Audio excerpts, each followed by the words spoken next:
Assalamu alaikum wa rahmatullahi wa barakatuh. May the peace and blessings of the Almighty be upon one and all. Today we will be discussing a very important topic connected to the tongue.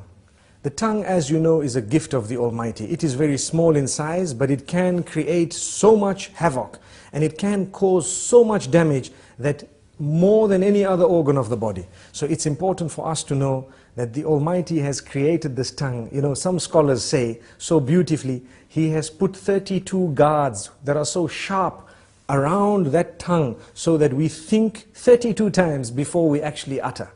And it's amazing how the tongue is so small, it moves 1,001 times in a minute up and down, and yet it does not get cut by these sharp knives around.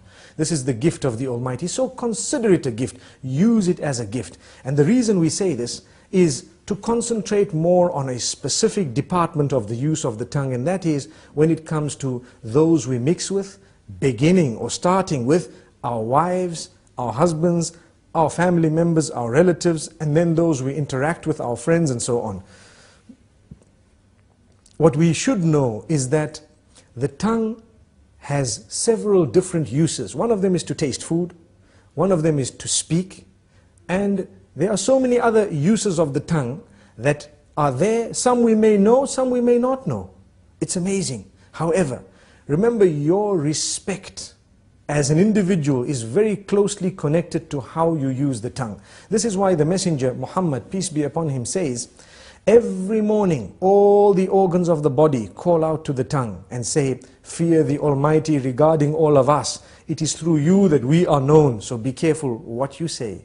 Amazing. Which means I have hands, I have legs, I have a brain, I have eyes, my whole body, my entire image, my identification.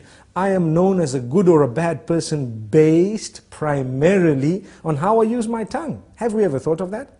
So if I use it correctly, I will be known as an upright individual. If I lie and swear, use vulgar language, scream and shout, they will know me as a bad person. But my legs have not committed a sin, my hands have not committed a sin, my hair and all the other parts of my body have committed no sin. The sin is committed by the tongue.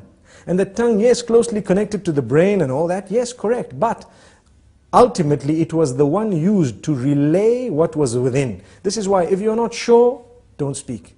Speak when you're sure. Think about it, think twice. I'm sure we've all heard the saying, you've been given one mouth and two ears to speak half that of what you hear. So you hear more and you speak less. Sadly, a lot of us love to speak. And we just want to say anything and everything, no matter how it sounds. Not realizing, did you know, it is an act of worship to think before you speak. You're actually rewarded, an act of worship.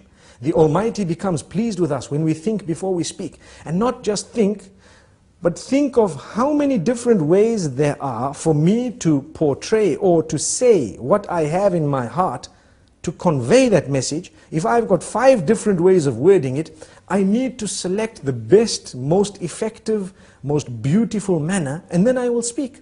And if I speak using that best and most effective manner, I will automatically be able to please my Maker, and I will definitely cause or create lots of harmony and peace in my surroundings. So very importantly, let's use the tongue correctly. Number 1. Number 2 is not only the selection of words, the tone as well. Very closely connected to that. Some people scream and yell, they shout. Shouting will reduce your respect. The more you yell, the less people respect you. The next time you say something, nobody will want to listen to you because you're used to screaming. And this is the whole reason that we say, speak with a tone that is audible, but a respectable term, meaning respectful tone. You will find, and I'm sure we've all seen this, when someone has a habit of speaking with a calm tone and always relaxed, you will notice immediately that the minute they open their mouths, everyone is silent and listening. Whereas when you have another who's always yelling and screaming, everybody's yelling and screaming with them, no one knows whether they are serious or not serious. And imagine if you hear a person yell or scream who has never ever done that in his or her life. Automatically you would know that this is something very important because this person does not use this type of language or does not scream. Amazing. So this is the importance of the use of the tongue, how it gives the whole image of who we are just by its use. Sometimes a whole company can come crashing because of a CEO making one statement that is negative or bad. And there are examples of that in history where we've seen this happening because of the abuse or misuse of the tongue.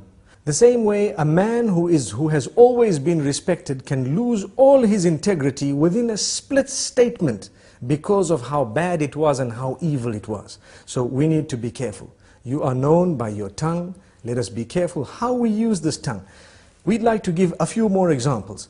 Within the home, it is an act of worship to say words, to create the words and to utter words that will bring about a smile on the faces of your children and family members, your spouse primarily. Did you know that it is actually an act of worship to come home and utter words of goodness, sweet words, beautiful words, make people feel appreciated, make them feel wanted, make them feel the bond? And it is the tongue that makes us really connect to one another. And this is why we say it is an act of worship. So many people do not realize it's a charity to say a good word. A good word is a beautiful charity. We come home, we're silent. Being silent is something that's not good, especially when it comes to those who are waiting for you to say something of your own family. A good word. Yes, when there is a problem, you might want to remain silent for a moment. If you think that that is the best way of solving the problem for now, you might want to speak a little bit later. But even when you choose to speak, say the best words. This is from the messenger, may peace be upon him. And we always tell people charity begins at home. Sometimes we are very careful of our tongues outside the door. Whereas when it comes to in the home, those who work for us, those who live with us, those who are the closest to us in terms of family and so on, they are so worried of us opening our mouths because every other word is a swear word. Every other word is a lie. Every other word is a word which is derogatory, defaming, which is disrespectful, which causes hurt and harm. Why should we do that? A good Muslim will never utter words that are hurtful to others. There is no need to do that. Even if you disagree, if you disagree with someone, you do not need to utter words that are hurtful to them, belittling them, making them feel like they are not worth it. Sometimes maybe the good statement from your mouth might actually make them change their minds and come on to what you had because you were so good. You came forward so beautifully. This is the religion. This is what we have been taught. Now let's ask ourselves, do we as Muslims really follow these teachings? We call ourselves Muslims. A lot of the times we swear so much that even those who are not Muslim are embarrassed. And it gives the wrong image of the teachings of the beloved messenger. May peace be upon him. And may the peace be upon all the other messengers. We shouldn't be doing this because we have the responsibility of portraying the correct image of the teachings of the Almighty. And these teachings primarily begin with a good tongue. The messenger, when he was sworn, he did not swear back. He never swore back. The swear words never came out of his mouth. He says, a true believer is not he who is vulgar, is not he who speaks hurtful statements, is not he who lies, is not he who utters words that are hurtful to people, words that are incorrect, unjust. So we need to learn from this. Let us learn to be honest, tell the truth. For indeed to lie would be a burden on the shoulders, and it would be a very, very grave burden on the Day of Judgment. We should not be lying, we should not be hurting people's feelings. I hope I've said a little bit to motivate people to use their tongues in a better way, starting with myself and then everyone else. Remember, choose the best words, choose the best expressions, for indeed to do that is a great act of worship. Until we meet again, Assalamu alaikum wa rahmatullahi wa barakatuh.